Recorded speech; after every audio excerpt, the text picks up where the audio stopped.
Actually मैं बहुत ज़्यादा हैरान हुआ जब ये किताब आई सर। पाकिस्तान ट्रैकिंग आई सर। ट्रैकिंग का इंसाइक्लोपीडिया 233 ट्रैक नक्शे 125 पास 52 बेस कैंप 55 झीलें और ये भी मतलब इतनी तफसीली किताब है। और कितने सफ़े की है?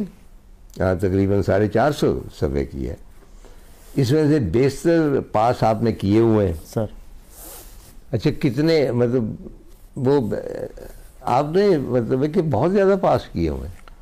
मैंने सर टोटल जो ट्रैक अगर कहा जाए यानी कि वो 1 डे या 2 डे ट्रैक नहीं, बड़े ट्रैक यानी 4-5 दिन से बड़े वाले, वो तकरीबन कोई 90 के करीब होंगे। अच्छा, उनमें से कुछ ऐसे भी हैं जो 20-30 बार भी किए हैं। ठीक। तो इसमें 90 पास मेरे अपने हैं, जिसमें जो 5000 मीटर वाले हाई ट्रैक। हाईएस्ट कौन सा? 90 ट्रैक मेरे मेरे अपने। नहीं, हाईएस्ट कौन सा पास किया? हाईएस्ट पास सर 2 पास बनते हैं, वो 5750 मीटर बनते हैं। वो एक गोंडो गोरो भी इसको कहते हैं और एक वेस्ट मुश्ताक पास है। गोंडो गोरो जो है ना K2 आने के K2 वाला सर। और नहीं तो जो है अपना हाईएस्ट सर बनेगा खुर्दोपिन 5790 मीटर बनेगा। अच्छा, शेस्पर कितना है? हिस पर वो सर 5150 मीटर। अच्छा, वो कम है। वो कम है। मैं ये कहूँगा कि 5000 मीटर वाले कोई 15-16 पास मैंने किए हुए हैं। अच्छा, पास के ऊपर आपकी सुई क्यों अटक गई है? वो पीछे ट्रकों के लिखा होता है ना, पास कर या बर्दाश्त कर, ये वो वाला पास? सर बिल्कुल यही कुछ कह सकते हैं। अच्छा। बस पास मुझे शुरू से शौक था कि पहाड़ के ऊपर चढ़ना और फिर नीचे उतर आना मुझे इतना फैसिनेट नहीं करता। हाँ। पास का ये मज़ा है कि आप हर बार एक नई वैली में जाते हैं, पास करते हैं, दूसरी तरफ नई वैली में उतर जाते हैं, नहीं करते तो किसी दूसरे रास्ते से उतर आते हैं। तो उसमें मुझे ज़्यादा मज़ा आता था कि ये एक अच्छी चीज़। आपका क्या ख्याल है कि पाकिस्तान में जितने भी पासेज हैं वो किस तरह कंपेयर होते हैं दुनिया में और जहाँ पहाड़ है? नेपाल है, इंडिया है, साउथ अमेरिका है? मेरा ख्याल है कि सर कंपेयर होते ही नहीं है। अच्छा। कि पाकिस्तान में इतना कुछ है कि अगर हर साल मैं 10 पास भी करूं तो शायद मुझे 100 साल ज़िंदगी चाहिए या शायद इससे भी ज़्यादा चाहिए होगी। और बाकी दुनिया में पूरी दुनिया मिल के हमारे जो क्राक्रम के पास है जी हाँ, और स्पेशली सेंट्रल क्राक्रम के पास है, वो उनका मुकाबला नहीं कर सेंटर से मुराद? सेंट्रल क्राक्रम से मुराद सर हमारे सियाचिन से लेके हिस्पर तक या हिस्पर ग्लेशियर तक का जो एरिया जिसमें सियाचिन ग्लेशियर आता है, हमारा K2 वाला बाल्तोरो ग्लेशियर आता है, फिर वो ब्यफो ग्लेशियर आता है जो स्नो लेक की तरफ जाता है, फिर क्रॉस करके नीचे उतरते हैं तो हिस्पर ग्लेशियर, उसके साइड पे पनमा ग्लेशियर, ये सारा सेंट्रल क्राक्रम सर। अच्छा, ये काराकोरम की दरियाफ्त ये एक और किताब है सर। ये आपने तर्जुमा किया है? ये सर तर्जुमा है। ये किसकी किताब थी? ये सर जो हमारी शुरू की जो एक्सप्लोरेशन हुई थी पाकिस्तान में क्राक्रम की 1830 से लेके, तो उसके जो ख़ास जगह जो एक्सप्लोर हुई, जैसे K2 किसने दरियाफ्त की या नहीं, दरियाफ्त तो नहीं किया, वो तो वही था। जी सर, या K2 के बारे में सबसे पहले दुनिया को किसने बताया, ये कह सकते हैं। लेकिन आपने कुछ और लिखा है, हमने यही सुना था कि उसने सबसे बुलंद पहाड़ का नाम K1 रखा। जी सर। और उसके बाद जो सेकंड हाईएस्ट था K2 रखा। बाद में मालूम हुआ कि जिसको K2 कहा जाता है वो एक्चुअली हाईएस्ट था। जी सर। ये ठीक है? सर ऐसा हुआ था कि जो सबसे पहला उनको नज़र आया उसका नाम उन्होंने K1 कर दिया। हाँ, तो वो मशबरूम हो गई। हाँ। और जो बाद में नज़र आया उनको K2, उसको उन्होंने नंबर 2 दे दिया। अच्छा। लेकिन वो बाद में पता चला कि ये छोटी और वो बड़ी है, तो उन्होंने वही नाम रखा। हाँ। और उसके बाद खला के उस पार, ये बहुत फेमस है किताब, इसके बहुत हवाले आते हैं। Blank on the map Eric Shipton की। और ये भी बहुत मतलब उर्दू में पहले तो नहीं हुई? नहीं सर, ये पहले उर्दू में मैंने पहली बार की सर, इससे पहले नहीं था। अच्छा। इसका मतलब अंग्रेज़ी भी आपकी अच्छी होगी सर? जी हाँ, किसी हद तक। और बड़ी रवा है, मैंने इसको जिस तरह देखा है सर। ये हमारी ट्रैकिंग की बाइबल कह सकते हैं। अच्छा। कि इस एक किताब के अंदर जितना कुछ सर एरिक शिप्टन ने एक्सप्लोर किया है, इसका कोई मद्दे मुकाबल नहीं। अच्छा, और उसके बाद लेटेस्ट जो आपने मुझे भी अता की, ये है यरकन पा की तलाश में। ये यरकन पा क्या होता है? सर यरकन पा एक खुबानी है अच्छा। स्कर्दू में, और बहुत जायके में बहुत अच्छी है। अच्छा। और ये खुबानी झारखंड और काशगर से आई थी।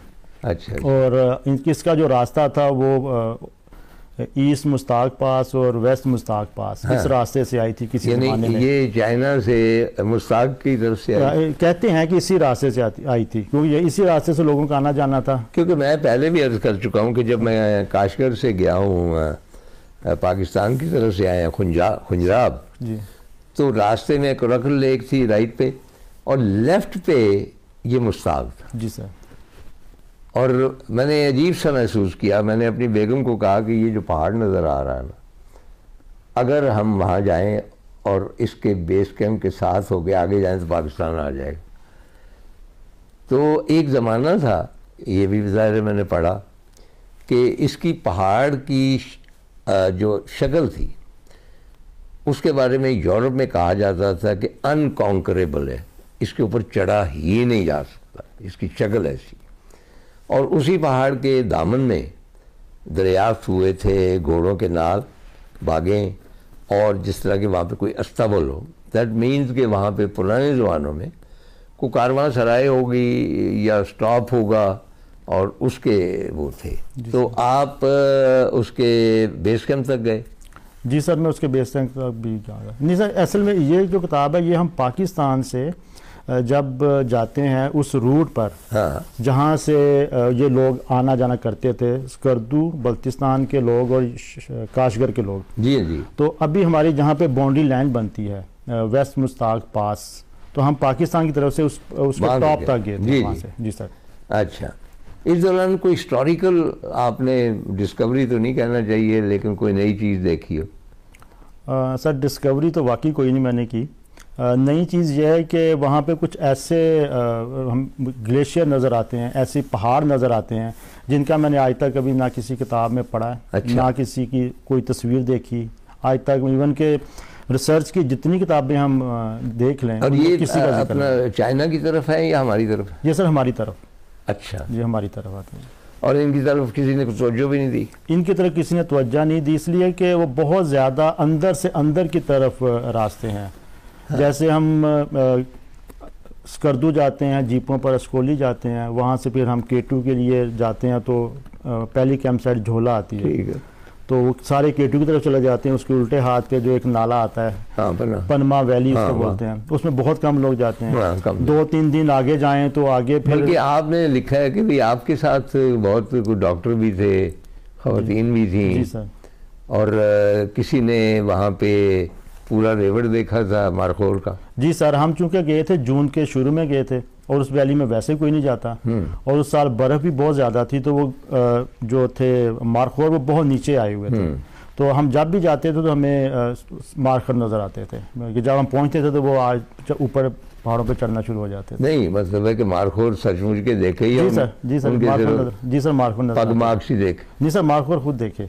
जिस तरह देवसाई में लोग जाते हैं, वो पता नहीं अपने ही पाँव के निशान होते हैं, उन्हें देख के खौफजदा हो जाते हैं कि यहाँ से तो रीछ गुजरा। जी नहीं सर, उसमें तो मारखोर हमने बहुत देखे, क्योंकि इस ये वादी जो है, जो ग्लेशियर, पनमा ग्लेशियर और चेरिंग ग्लेशियर, और ये है ही नुबंदे स्पंदे ग्लेशियर, ये रीछ के लिए, मारखोर के लिए और स्नो लेपर्ड के लिए बहुत मशहूर है।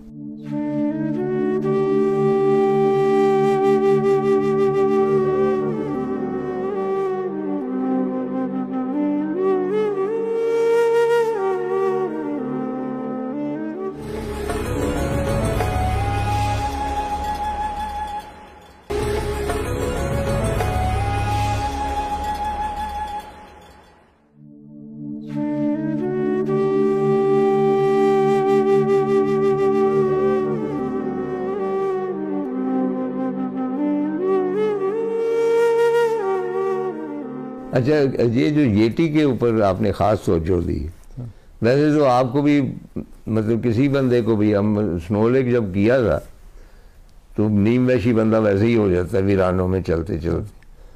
और कोई अगर ऐसी चीज़, तुम जैसा ही कोई बंदा वहाँ घूम जाए और 1-2 साल रहे तो उसकी भी शक्ल येटी जैसी हो जाएगी।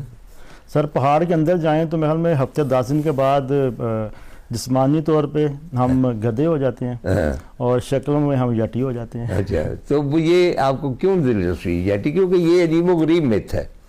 बहुत सारी मिथ्स हैं, मतलब कायनात में रंग है उनसे, ये नहीं है कि हम उनको डिनाई करते हैं टोटली, लेकिन उनका वजूद जो है उसको हम मुकम्मल तौर पे उसके बारे में जानते भी नहीं।